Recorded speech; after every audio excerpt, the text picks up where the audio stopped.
All right, today we're talking top mistakes federal employees are making in their financial situations. This is a topic we touched on several years ago, and I feel it's important to go ahead and update the list with some of the things we've discovered over time. Hey everyone, I'm Justin Holtz, and for those of you that don't know me, I run a team of 3 that's focused on retirement planning, pre-retirement planning for people in their 40s and 50s. And we answer questions like this every day. What mistakes are you making? What can we do better to optimize your plan? So let's go ahead and get right into it. Some of the top mistakes we see that are easy to correct. Let's start with this one, not having a financial plan. So many federal employees don't have a financial plan. They think federal benefits are the plan. And while they're a great foundation, a great advantage, they're not a financial plan, right? They are a pension, a retirement account that you can contribute to, and insurance coverage that you have access to. A great financial plan includes so much more than that. It takes into consideration your goals and objectives, your vision for the future, your risk tolerance, like how should you be investing your funds? What does your tax situation look like? Do you have an estate plan? Do you have documents in place to protect your loved ones? All of these different things and so much more. So not having a plan is the first mistake we see, and often waiting too long until you're a year away from retirement to really put a plan in place. The time to start is 10, 15, 20 years out, or even further, and then you just tweak and adjust the plan along the way. So that's probably the biggest mistake we see federal employees making with their financial situation. The second one, this has changed a little bit, but not contributing enough to their TSP plan, not contributing at least 5% to get the match. Now, automatic enrollment has been a beautiful thing.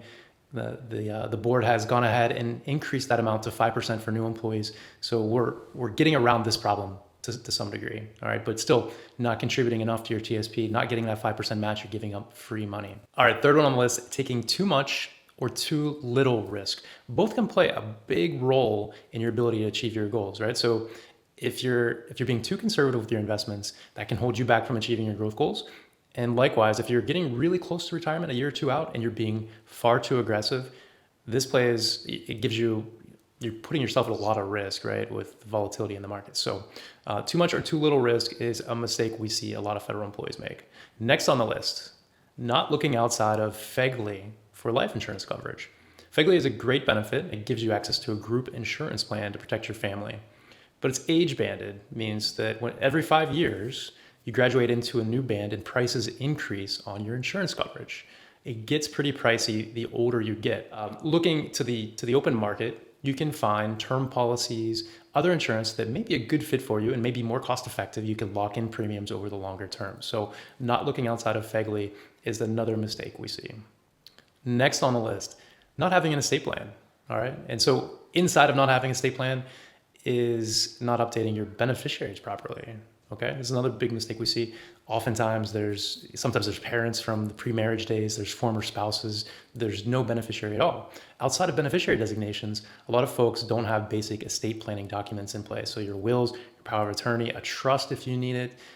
These are all things that are important so that your wishes get carried out and you can have people in place to make decisions for you, people you trust to make decisions for you. So not having that estate plan in place is something we see a lot with federal employees because again, so much focus is just on those federal benefits. Another common mistake we see are folks using life cycle funds and or not rebalancing their investments periodically.